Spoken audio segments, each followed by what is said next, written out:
තුරුම්පු එළියට අදී සුරේෂ් සලේ අත්අඩංගුවට ගනී. හිටපු රාජ්‍ය බුද්ධ්‍යංශ ප්‍රධානී විශ්‍රාමික මේජර් ජෙනරාල් සුරේෂ් සලේව අත්අඩංගුවට අරගෙන තියෙනවා. පසුගිය කාලය පුරාම පාස්කු ඉරිදා ත්‍රස්ත ප්‍රහාරය සම්බන්ධයෙන් අපරාධ පරීක්ෂණ දෙපාර්තමේන්තුව ආරම්භ කර තිබූ විමර්ශනවලට අදාළව කොළඹ කොටුව මහේස්ත්‍රාත් අධිකරණයට දිගින් දිගටම කරුණු වාර්තා කරමින් තිබුණා. ඒ අනුව ප්‍රකාශ 200කට අධික ප්‍රමාණයක් සටහන් කරගෙනත් තිබුණා.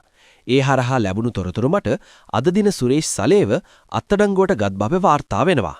2019 වසරේ අප්‍රේල් 21 වන පාස්කු ඉරිදා දින එල්ල කළ මාරගෙන මෙරෙන ත්‍රස්ත ප්‍රහාරයෙන් 269 දෙනෙක් මියගොස් 500ක පමණ පිරිසක් තුවාල ලැබුවා.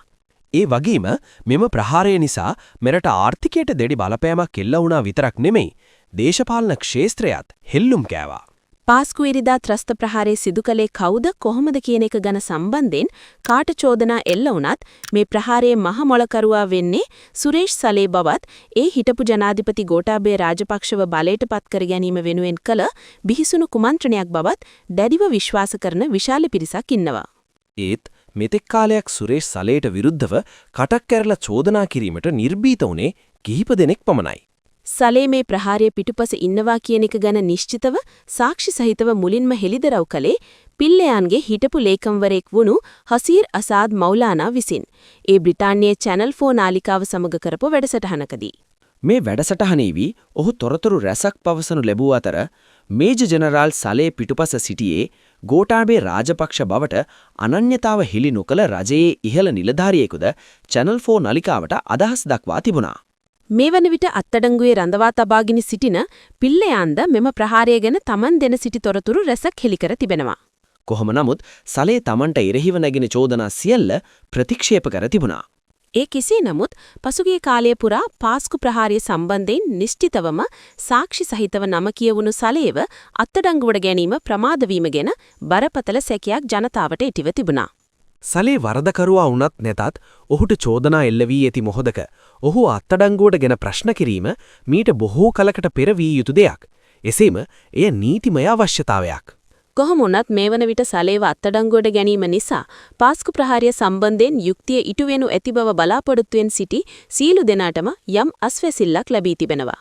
2019 වසරේ සිට මේ වන විට වසර 7කට ආසන්න කාලයක් ගෙවී ගොස් තිබුණත් මෙම ප්‍රහාරය කාගේ උවමනාවකට කවුරුන් විසින් සැලසුම් කළාද යන්න හෙළි නොවීම බරපතල ප්‍රශ්නයක්. මේ තත්ත්වය මත මේ අභිරහස විසඳා වැරදිකරුවන්ට දඬුවම් ලබා දීම ප්‍රමාදයකින් තොරව සිදුවිය යුතු තිබෙනවා. එය ලෝකයේම බලාපොරොත්තු වෙන දෙයක්. ඒ විතරක් නෙමෙයි මේ සුරේෂ් සලේ විසින් මෙහෙවනු ලැබු තවත් භයානක සිදුවීම් රැසක් ගැන චෝදනා තිබෙනවා. විශේෂයෙන්ම රාජපක්ෂ යුගයේදී සිංහල මුස්ලිම් දෙමළ ජනතාව අතර වර්ගවාදී ගැටුම් ඇති කිරීමේ රහසිගත සැලසුම් සකස් කළේ සුරේෂ් සලේ විසින් බවයි පැවසෙන්නේ. 2014 වසරේදී අලුත්ගම සහ දර්ගා නගරවල ඇති කළ මුස්ලිම් විරෝධී කෝලාහලවලට සුරේෂ් සලේ ඍජුවම සම්බන්ධ බවට තොරතුරු හෙළිව තිබුණා. මුස්ලිම් තරුණයන් අන්තගාමී මරාගෙන මෙරෙන බෝම්බකරුවන් බවට පත්වීමටද මෙම සිදුවීම බලපෑව බවට මතයක් තියෙනවා. එසේම මේ මුස්ලිම් තරුණයන් අන්තගාමී සංවිධානවලට එකතු කෙරවීම පිටුපසත් සිටි චරිතය සලේ බව හෙළිව තිබෙනවා. විටින් විට ජාතික ආගම්වාදී ගැටුම්වලට මැදිහත් වුණ සිංහල අන්තගාමී සංවිධාන වුණු බොදුබල සේනා, රාවණා බලය, සිංහලයේ වැනි සංවිධාන සියල්ල සලේගේ නිර්මාණ බවයි පැවසෙන්නේ. ඒ වගේම පාස්කු ප්‍රහාරයට සම්බන්ධ වූ මුස්ලිම් අන්තවාදී සංවිධාන සහ තවත් අන්තවාදී සංවිධාන ගණනාවක සමග සලේ සම්බන්ධතා පවත්වා තිබෙනවා බවට තොරතුරු හෙළිවලා තිබෙනවා.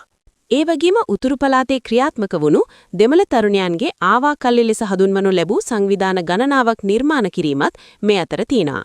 ඒ කාලේ මේ සියලු අන්තගාමී සංවිධානවලට ආරක්ෂක අමාත්‍යාංශයේ යටතේ තිබුණ බැංකු ගිණුමකින් මුදල් ගෙවූ බවත් හෙළිව තිබුණා.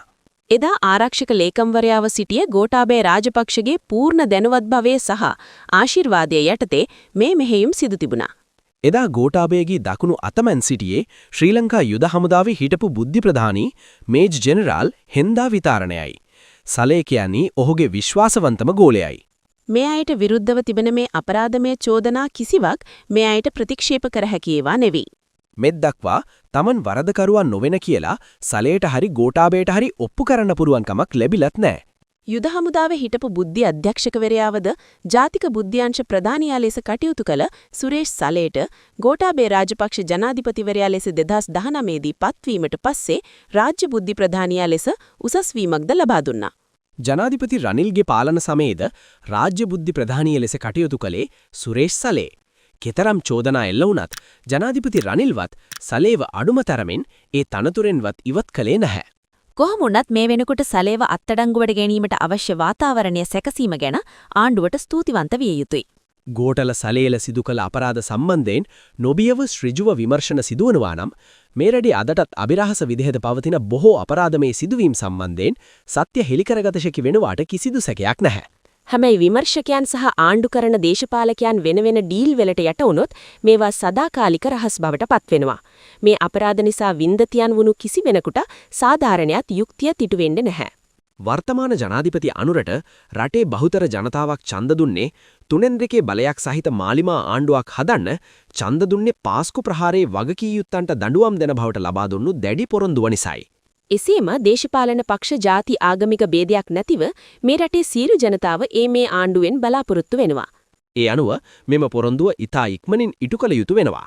ආණ්ඩුව මේ රට හැදුවත් නැතත් පොරොන්දු වී විදිහට වංචාවෙන් දූෂණයෙන් තොර රටත් හැදුවේ නැතත් රට නැවතත් බංකොලොත් කර විනාශ කර දෙමුවත් වෙන මොනවත් නොකලත් මේ පාස්කු ප්‍රහාරයේ මහමොලකරුවන් මේ ප්‍රහාරයට කෙලින්ම හෝ අනියමෙන්වා ගැවුන සීලු දෙනාටම දඬුවම් දීමට සමත් වුණොත් නැවත වරක් මේ රටේ ජනතාව මාලිමාවෙම බලයට පත් කරනවාට සැකයක් නැහැ. මාලිමා ආණ්ඩුව සුපුරුදු මාස දෙකකට වරක් විරුද්ධයින් අත්අඩංගුවට ගැනීමේ සෙල්ලමෙන් එහාට ගියොත් මේ ප්‍රශ්නේ විසඳීම ඒ තරමටම රටට වැදගත්. එහෙනම් ආයිබෝවන්